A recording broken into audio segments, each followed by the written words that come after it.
ఇప్పుడు మీరు వింటున్న కథ పేరు కపట దాతృత్వం. ఒకానొక ఊళ్ళో సుప్రతిష్ఠుడనే ధనికుడు ఉండేవాడు. ఆయనకు లోభబుద్ధితో పాటు నలుగురిలోనూ ప్రతిష్ఠ సంపాదించుకోవాలన్న కోరిక కూడా ఉండేది.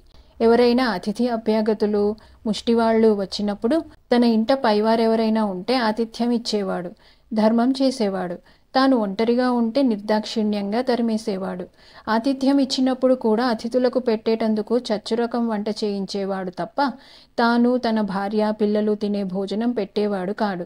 ఒకనాటి మధ్యాహ్నం సుప్రతిష్ఠుడు ఎవరో ప్రముఖులతో మాట్లాడుతున్న సమయంలో ఒక జడదారి బైరాగి వచ్చి, "నేను మీ ఇంటి అతిథిగా వచ్చాను, భోజనం పెట్టండి" అని అడిగాడు. సుప్రతిష్ఠుడు సరే అని ఒక సేవకుణ్ణి పిలిచి, "ఈయనను తీసుకుపోయి భోజనం పెట్టి పంపించు" అన్నాడు.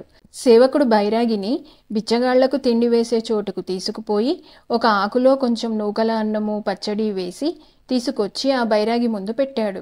ఆ బైరాగి ఆ ఆకుకేసి చూసి సేవకుడితో కోపంగా, "నీ యజమానిని పిలుచుకురా" అన్నాడు. సేవకుడు భయపడుతూ తన యజమాని దగ్గరికి వెళ్ళి బైరాగి పిలుస్తున్నాడని చెప్పాడు. అప్పటికి ప్రముఖులు వెళ్ళిపోయి ఉండటం చేత సుప్రతిష్ఠుడు బైరాగి వద్దకు వచ్చి, "ఏమిటోయ్" అని అడిగాడు. "నన్ను మామూలు బిచ్చగాడి కింద జమకట్టక మీరందరూ చేసే భోజనమే పెట్టించండి, మీకు మేలు కలుగుతుంది" అన్నాడు బైరాగి. "పెట్టింది తినక అధికారం చేస్తావేమిటి? అంత జిహ్వచాపల్యం గలవాడివి బైరాగి వేషం వేసుకు తిరగటం దేనికి?" అన్నాడు సుప్రతిష్ఠుడు. "జిహ్వచాపల్యం అంత సులువుగా పోతుందా? నేనొక సాధకుణ్ణి. హిమాలయానికి పోతూ మీ ఇల్లు చూసి మంచి భోజనం దొరుకుతుందని వచ్చాను. నా అవతారం చూసి మీరు మరో విధంగా అనుకున్నందుకు నాకేమీ కోపం లేదు. నాకు మీ భోజనమే కావాలి. మీకు కొత్తగా దొరికిన వస్తువేదన్నా ఉంటే నాకు చూపండి, మీకు మంచి కలిగేలాగా చేస్తాను. నాకు పెట్టినది వృధా పోదు" అన్నాడు బైరాగి. ఆ మాట విని సుప్రతిష్ఠుడు చకితుడై బైరాగి కేసి తీక్షణంగా చూసి తన సేవకుడితో, "ఈ బైరాగి వెధవని అవతలికి గెంటేయ్" అని స్నానం చేయటానికి ఇంటి లోపలికి వెళ్ళిపోయాడు. బైరాగి కూడా అక్కడి నుంచి బయటికి వెళ్ళిపోయాడు. ఇదంతా గమనించిన వంటకుర్రవాడు పాత్రలలో మంచి మంచి వంటకాలు పెట్టుకొని దొడ్డిగుమ్మం ద్వారా పరిగెత్తుకుంటూ పోయి ఒక వీధి మలుపులో బైరాగిని కలుసుకొని, "మంచి భోజనం తెచ్చాను, తినండి" అన్నాడు. తాను ఆ ఇంటి వంటవాణ్ణని, బైరాగి ఆకలితో వెళ్ళిపోవటం తనకేమీ బాగాలేదని వాడు చెప్పాడు. "ఆ లోభివాడి భోజనం నాకు అవసరం లేదు" అన్నాడు బైరాగి. "వంటలో ఇది నా వంతనుకొని భోజనం చెయ్యండి" అన్నాడు వంటవాడు. "నీ వంతు నాకు పెట్టేసి పస్తు పడుకుంటావా? అలా కుదరదు. నాతో పాటు నువ్వు కూడా తినేట్టుంటే నేను భోంచేస్తాను" అన్నాడు బైరాగి. వంటకుర్రవాడు అందుకొప్పుకున్నాడు. ఇద్దరూ కలిసి ఒక చెట్టు కింద కూర్చుని భోజనం చేశారు. "నువ్వు ఈ రోజు నా ఆకలి తీర్చావు. నీకు మేలు కలిగే మాట ఒకటి చెబుతాను. అదుగో దూరంగా కనిపించే ఆ కొండకు అవతల అడవిలో ఒక పాడుబడిన మంటపం ఉన్నది. అక్కడికి పోయి రాత్రంతా లక్ష్మీ మంత్రం జపిస్తూ ఉండేవాడికి తెల్లారగానే ఇహసౌఖ్యాలను సాధించే వస్తువు దొరుకుతుంది" అని చెప్పి బైరాగి వంటవాణ్ణి దీవించి అక్కడి నుంచి కదిలాడు. వంటకుర్రవాడు ఖాళీ పాత్రలు తీసుకుని ఇంటికి తిరిగి వస్తుండగా సుప్రతిష్ఠుడు హడావిడిగా వాణ్ణి సమీపించి, "ఎక్కడి నుంచి వస్తున్నావు? ఆ బైరాగి ఏమయ్యాడు?" అని అడిగాడు. "అటుగా వెళుతున్నాడండి" అని వంటవాడు చెప్పగానే సుప్రతిష్ఠుడు అటుగా పరిగెత్తాడు. బైరాగికి భోజనం పెట్టినందుకు యజమాని ఏం శిక్ష వేస్తాడోనని భయపడిన వంటవాడికి గండం గడిచినట్లయింది. సుప్రతిష్ఠుడు బైరాగి కోసం పరిగెత్తటానికి కారణం ఉన్నది. తోటలో కొత్త పాదులు తవ్వుతుంటే ఆ ఉదయం ఒక నిధి బిందె దొరికింది. దాని నిండా బంగారు నాణేలున్నాయి. సుప్రతిష్ఠుడు దాన్ని ఒక మూల దాచిపెట్టాడు. బైరాగి కొత్త వస్తువని అనగానే ఆ బిందె మాట జ్ఞాపకం వచ్చింది. బైరాగి వెళ్ళాక ఆయన స్నానం చేసి వచ్చి చూసుకుంటే బిందె ఖాళీగా ఉంది. బైరాగి సామాన్యుడు కాడని, మంత్రమహిమతో అతనే ఆ బిందెలోని ధనం కాజేసి ఉంటాడని, మంచిగానే కార్యసాధన చేసుకోవాలని అనుకొని సుప్రతిష్ఠుడు బైరాగి వెళ్ళిన దిక్కుగా వెళ్ళాడు. బైరాగి ఆసరికి ఊరు దాటి చేలకు అడ్డం పడి నడిచిపోతున్నాడు.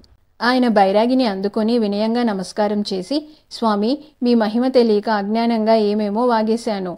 నన్ను క్షమించి నా ఆతిథ్యం స్వీకరించండి. నాకు దొరికిన కొత్త వస్తువు మాయమయ్యింది.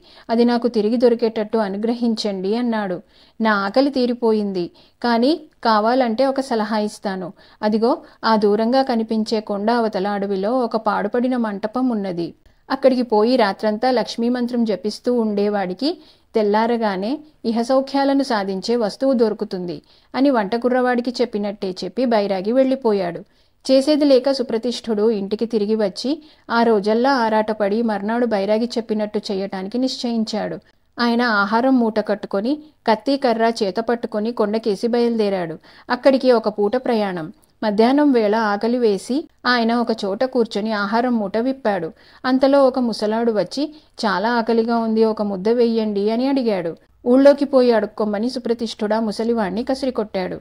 ఆయన తిండి తిని బయలుదేరుతుండగా ఒక ముసలిది ఏడుస్తున్న చిన్నపిల్లతో సతమతమవుతూ, బాబు, పిల్ల ఎత్తుకోమని ఏడుస్తున్నది. నెత్తిన కట్టెల మోపు పెట్టుకుని పిల్లనెట్లా ఎత్తుకునేది? కాస్త మీరు దాన్ని ఎత్తుకొని ఆ కనపడే గుడిసెదాకా రండి అన్నది. నాకిదే పనా? కట్టెలు తేబోయేదానివి పిల్లనెందుకు వెంటరానిచ్చావు? పద పద అంటూ సుప్రతిష్ఠుడు ముందుకు సాగాడు. ఆయన కొండ దాటగానే ఒక గుడ్డివాడు మనిషి అలికిడి విని, ఎవరో పుణ్యాత్ములు, నా చేతికర్ర పారేసుకున్నాను, ఒక కొమ్మ విరిచి కాస్త చేతికర్ర చేసి ఇద్దురు అన్నాడు దీనంగా. సుప్రతిష్ఠుడు ఆ గుడ్డివాని గొడవ పట్టించుకోకుండా ముందుకు సాగి అడవి ప్రవేశించి మంటపం చేరుకున్నాడు. క్రూరమృగాల బాధ లేకుండా ఎండుకట్టెలు పేర్చిపెట్టి మంట వేసి కత్తి కర్ర తీసి పక్కన పెట్టుకొని తెల్లవార్లు మేలుకొని లక్ష్మీ మంత్రం జపించాడు. తెల్లవారింది. ఆయనకు లక్ష్మీ దర్శనం ఇవ్వలేదు. ఏ వస్తువు దొరకలేదు. దొంగ బైరాగి మోసపుచ్చాడనుకొని ఆ బైరాగిని కసి తీరా తిట్టుకొని సుప్రతిష్ఠుడు ఇంటికి తిరిగి వెళ్ళి బైరాగికి అన్నం పెట్టినందుకు వంట కుర్రవాణ్ణి ఇంటి నుంచి తరిమేశాడు. ఆ కుర్రవాడికి తల్లి చెల్లెలు ఉన్నారు. వాళ్లను పోషించే భారం వాడిపైనే ఉన్నది. అందుచేత వాడు బైరాగి చెప్పినట్టే చేద్దామనుకున్నాడు. వాడు కూడా కాసిని రొట్టెలు మూటగట్టుకుని కొండకేసి బయలుదేరాడు. దారిలో బిచ్చగాడికి ఒక రొట్టె ఇచ్చాడు.